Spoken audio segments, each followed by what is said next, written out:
I mean, that's why they call it a faith walk, right? Because a lot of things you have to do by faith, and that's really the only way you can see how much God loves you, right?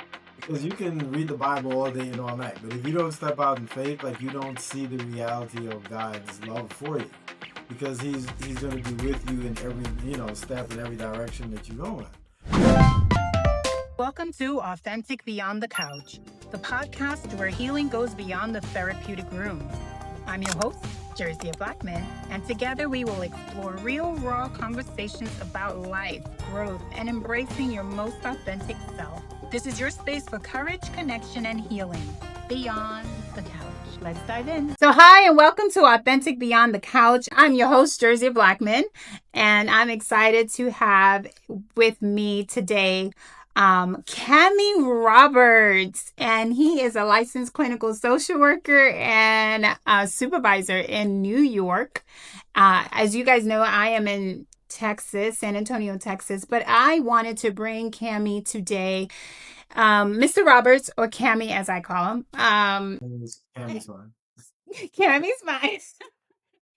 Cami was my first therapist, and like I told you guys, we're going to go on the journey of healing first. And what I want to do is, if I'm asking you guys to be authentic, I want to be authentic, and I want to take you on this process that I went on to show you like where I am today. But I didn't start here. I didn't start in the place that I am. There were times in my life where things were really tough, emotionally, spiritually, and I had really amazing people to help me along the way. And so Mr. Roberts, Cami was that first therapist in my life, who introduced a lot of information that I had no idea. Although I was a therapist at the time, I had no idea what I was actually going through. And so you helped me tremendously. So, Mr. Roberts, Yes, Cami. ma'am. Hello, Jersey. It's good to see you. Good to see you. Always a pleasure. Always a pleasure. Thank you. I would like to know, I would like to hear that I was a great client, right?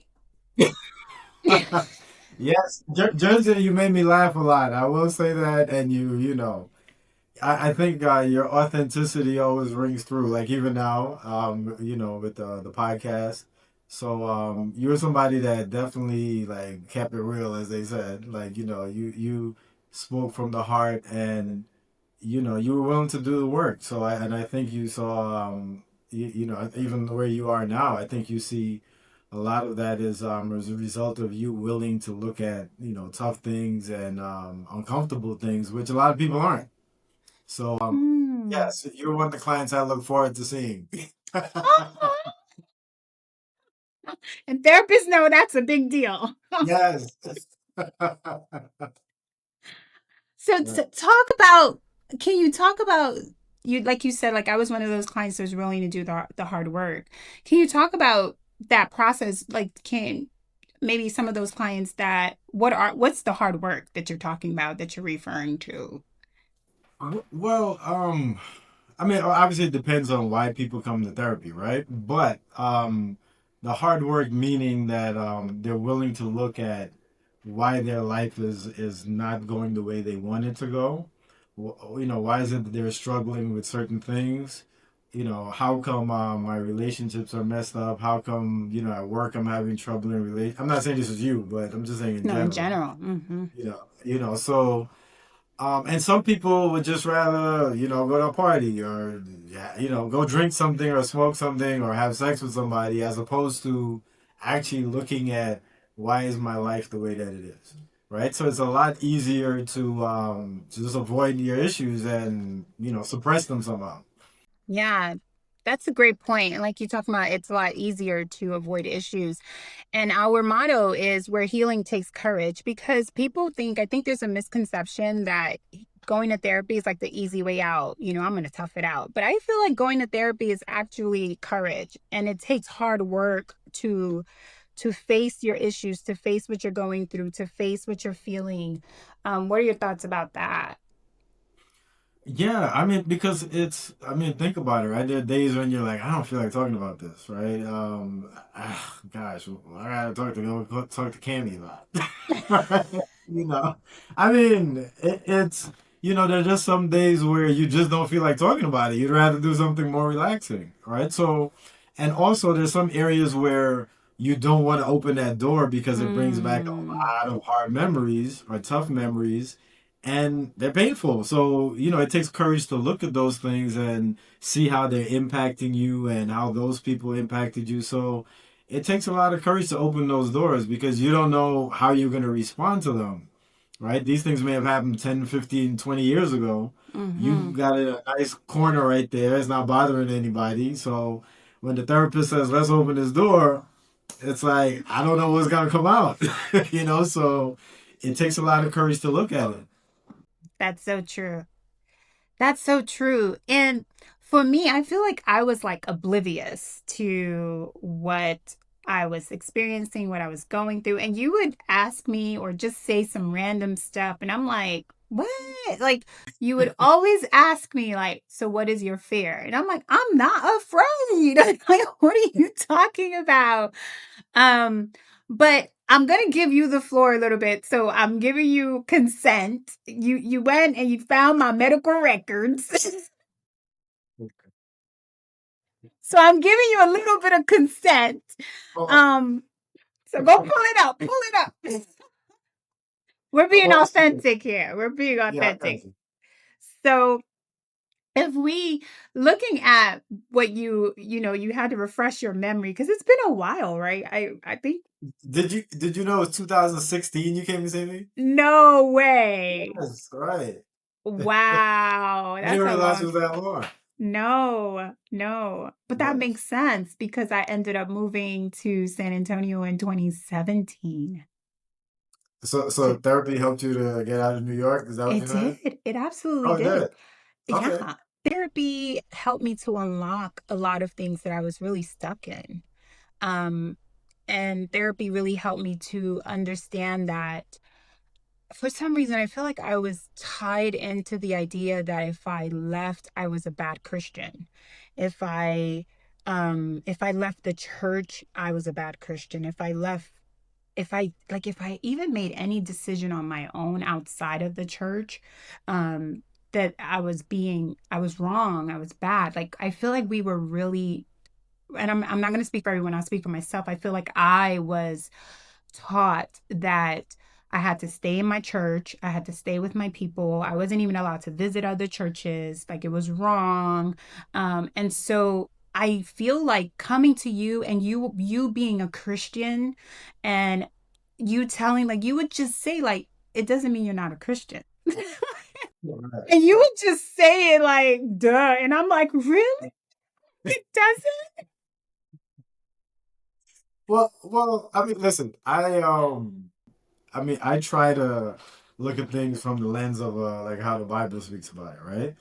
And if you look at even Jesus didn't stay in one place. He moved all around, ministering to different people, right? So, and God calls people to different places at different times. I think, especially when we grow up in a church as a child, right?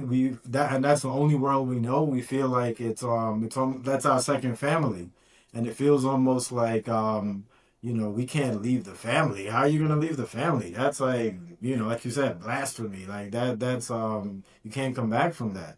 So I think a lot of people struggle with that because they feel like they're turning against God rather than you know um just rather than opening themselves up to what God would have them do.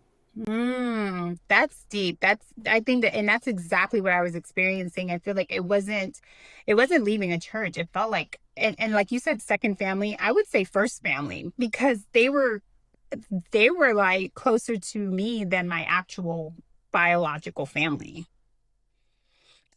So for me, they were my family.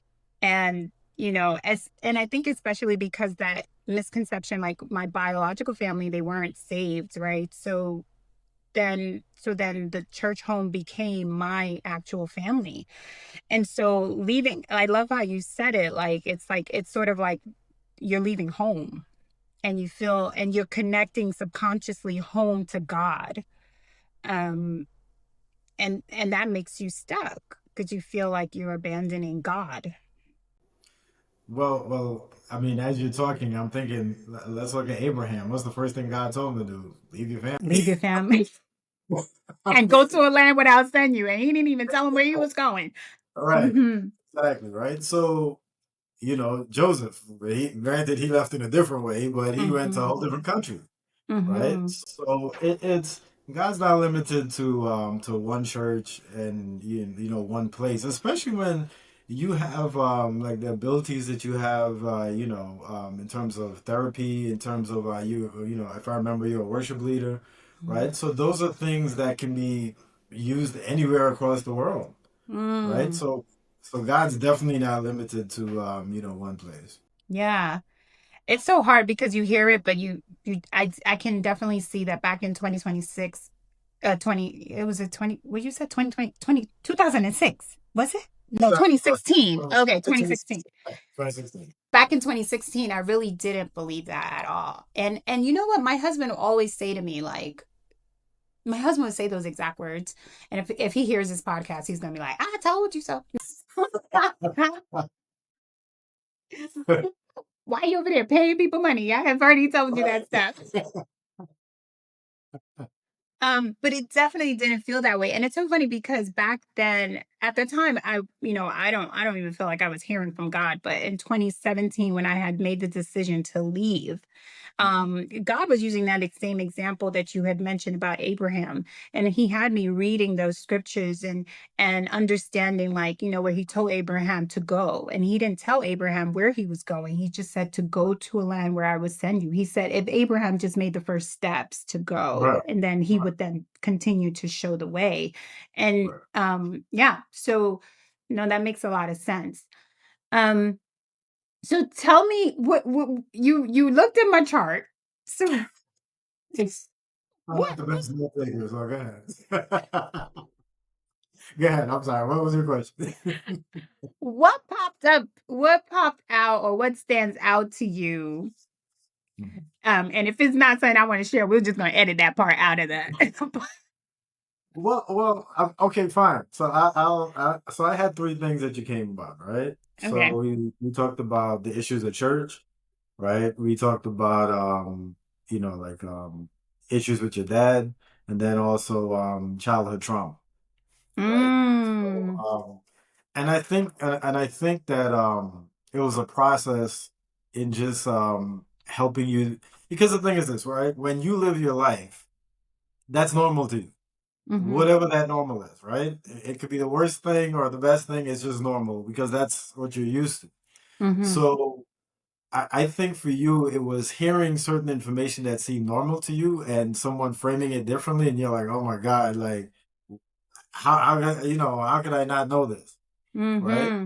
But the thing is, for all of us, it's just like if I tell you, something about my mother, you're gonna be like, "Your mom did that, really?" And I'm like, "What? What was wrong with that?" so, All so moms don't just do that, right? right, exactly, right. So you're Mm-hmm. used to that, so it doesn't seem as strange until you're exposed to different information, right? So I Mm. think I think for you, like you said, because you were in a certain culture, in a certain family, you're used to seeing things a certain way, and hearing another person's perspective on it just opened your eyes to, wow, that's a problem, or I didn't even realize it. I didn't make the connection. That's so true. And I love the phrase that you said, to open my eyes, because I definitely felt like scales were being removed from my eyes. Okay. Like I was seeing the world a certain way. And then as I made the decisions, or as I was opening up, I was learning more things. I was exposing myself to just, like I learned it in school, but just hearing you say it, or listening to a preacher, or, allowing myself to venture to another church and just hear something else and not feeling like I'm doing something wrong, allowed me to learn and see and explore a little bit more. Um, yeah, go ahead.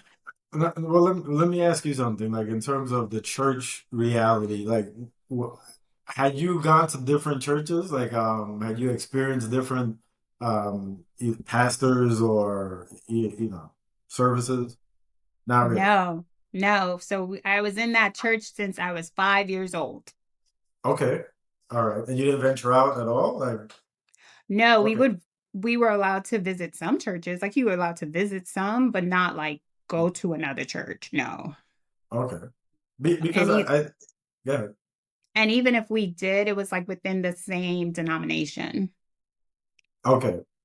Because I think when it's just like when you're a kid, right? Hmm. And you have a friend and you say, "Hey, mom, can I spend the night at?"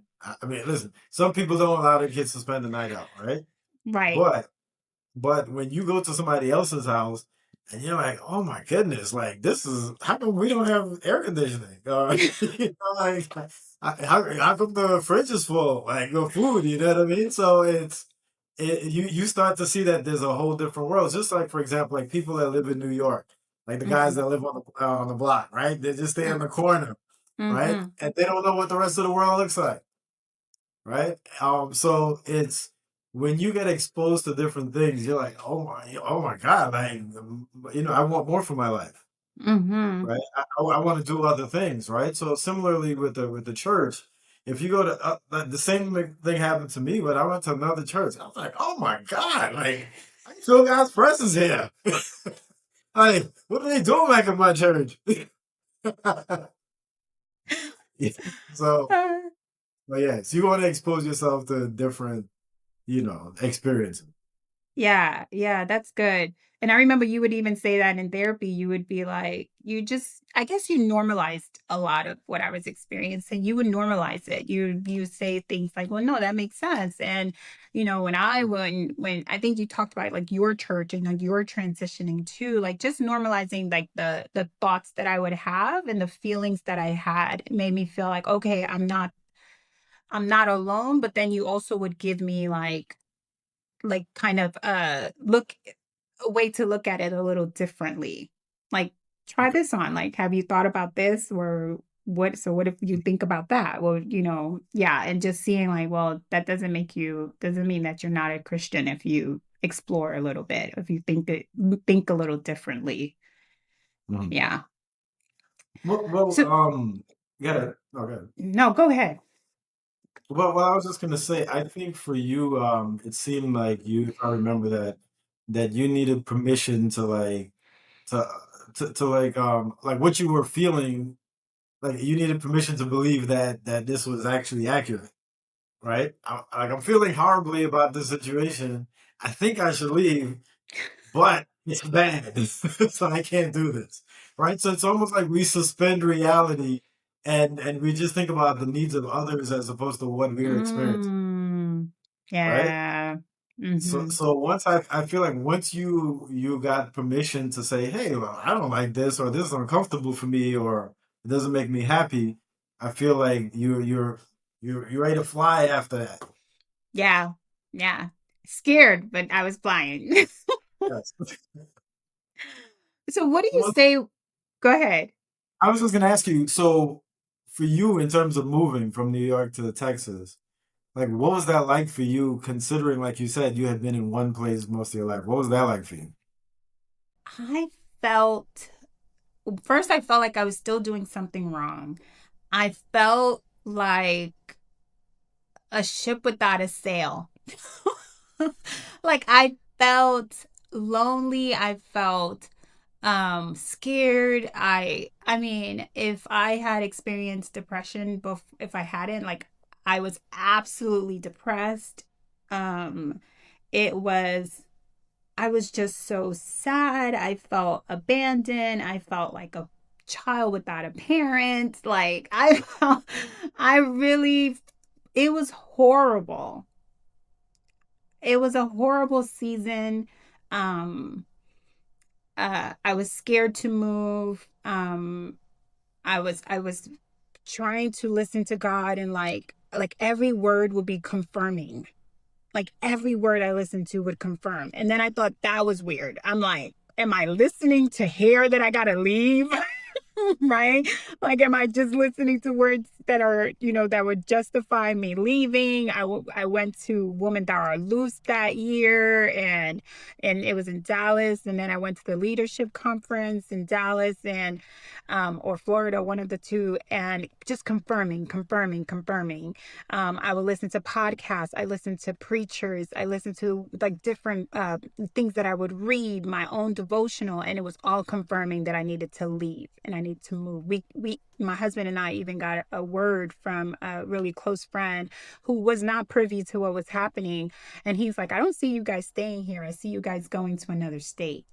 Um, and I was like, so with all that confirmation, I was still scared. Um, but so I went, we got here, and even being here, I remember driving and feeling like, what am I doing? Like, what am I doing? What if this doesn't work? What if, yeah. I would say, I mean, that's why they call it a faith walk, right? Because a lot of things you have to do by faith, and that's really the only way you can see how much God loves you, right? Mm, Because you can read the Bible all day and all night, but if you don't step out in faith, like you don't see the reality of God's love for you, because He's going to be with you in every step in every direction that you go in, right? So, if, like for you, I'm assuming your faith escalated like tremendously. absolutely. Absolutely. Like, it just felt like he carried me through that season. He carried me. And I remember like crying. I would cry every day. Like my best friend, Latoya, she would actually like not call me because all I was doing was crying.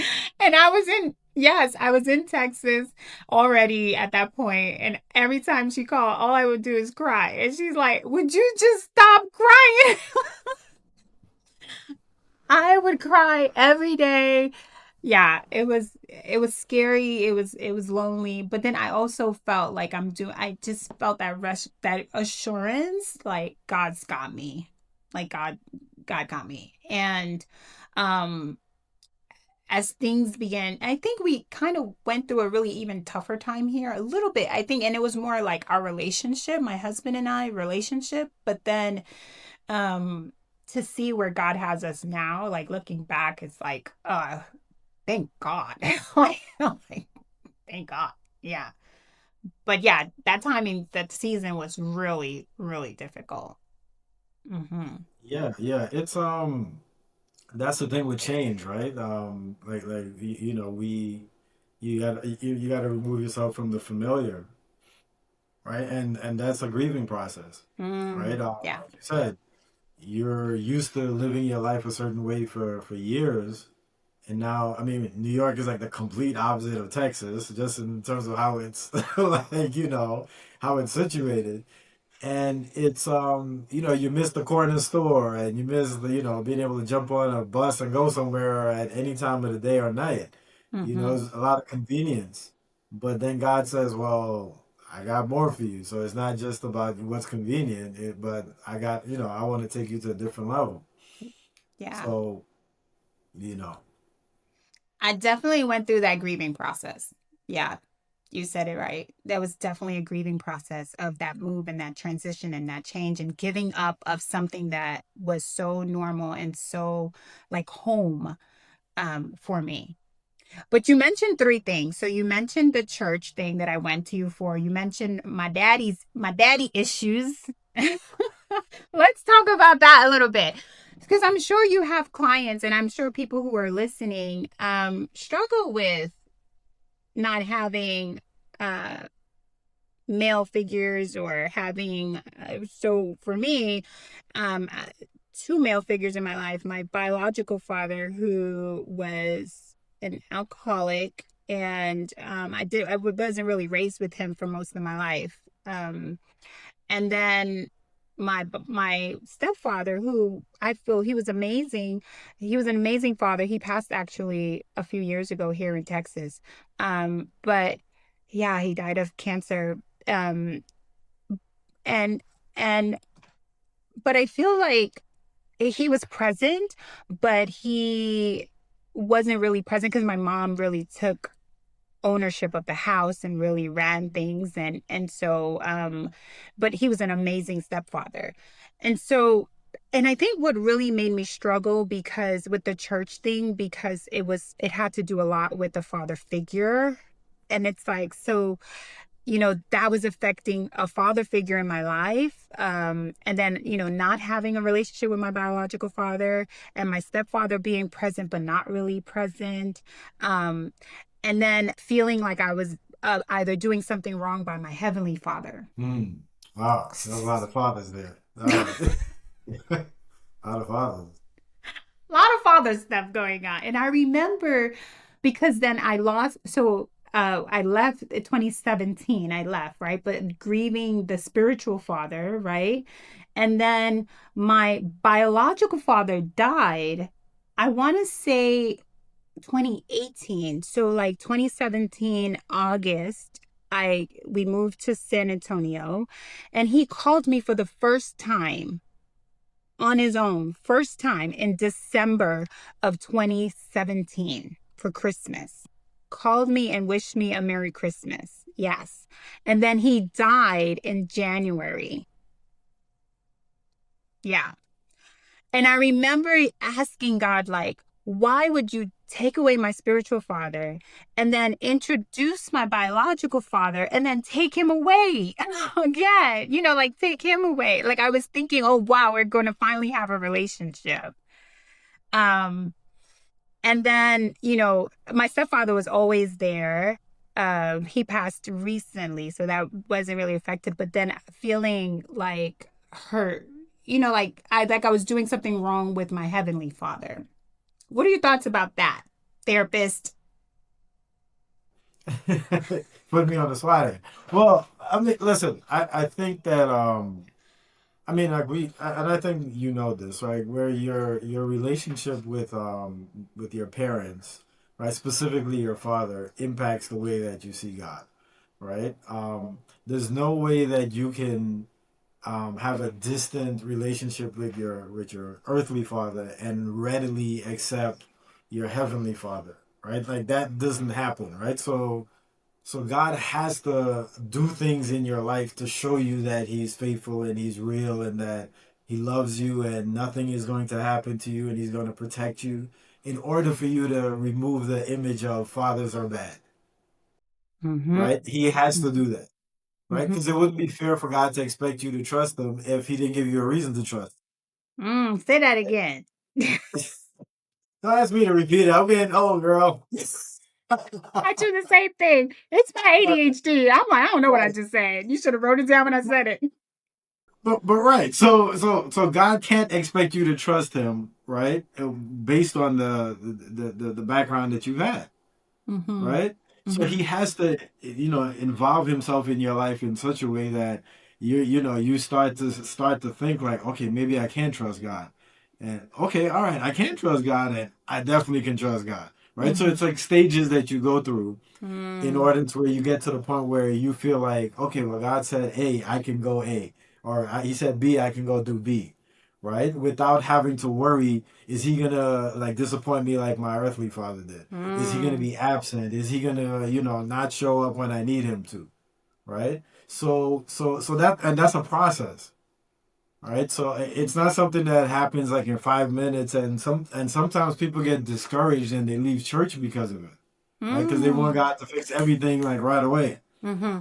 Right? So, but with any relationship, it takes time to build trust, right? You couldn't trust me as a therapist until I showed you something, Mm-hmm. right? I had to prove something to you in order for you to keep coming back, Mm-hmm. right? Like you have to get some kind of either revelation or insight or something. Mm-hmm. So similarly, it is with God, right? So and then when you realize, and I might be off topic here, but what happens is like you start to realize that God is so much greater than your earthly father. It's kind of like even though this happened and it hurts, I have somebody who is so much better that I can depend on, Mm-hmm.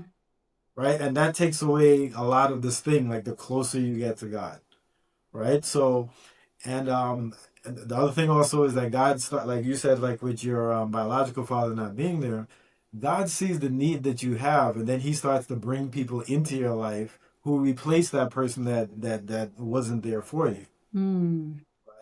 So like with me, for example, like I got a whole new family. I'm just saying. I Tell us mean, about that, Cammy. not to knock my family of origin, but I'm saying when your needs aren't met, and human beings are gonna look for their needs to be met, Yeah. right? And and God as a father, well, my child is struggling, or my child is missing something. My child needs this. He needs leading, or he needs a hug, or he needs, like, perfect example. I always tell the story, right? Mm-hmm. Where I was probably in my 20s at the time, right? And like I said, I had a distant relationship with my family. Like I was around them, but I didn't have a close relationship, right? And God sent this young man, right? He was probably about 7 years, 8 years younger than me at the time. So he was a teenager, and I was in my 20s. Mm-hmm. And every time we spoke on the phone, and we were about to get off the phone, he would say, "I love you, Cammy." All right, like and I used to be like, "What's wrong with this boy?" But God knew that I needed that, Mm. right? He knew that I needed to hear that, so He provided that for me. Mm-hmm. To this day, this young man still calls me. Well, he's not young anymore, but still calls me, and says the same thing, and I'm like, man, this is great. So my point being, I know it's a long, long story, but No. my thing is that with you, and I'm sure you can give a similar testimony where God showed up in so many different ways to replace the things that you missed. Thank you for joining me on this episode of Authentic Beyond the Couch. I hope today's conversation brought you insight, comfort, and simply reminded you that you are not alone on this journey. If you found this episode meaningful, please follow the podcast, leave a review, and share it with someone who may need to hear it. You can connect with me on Instagram at authenticbeyond_the couch for more resources and authentic conversations. Until next time, keep showing up as your most truthful self, and remember, healing can continue even beyond the couch.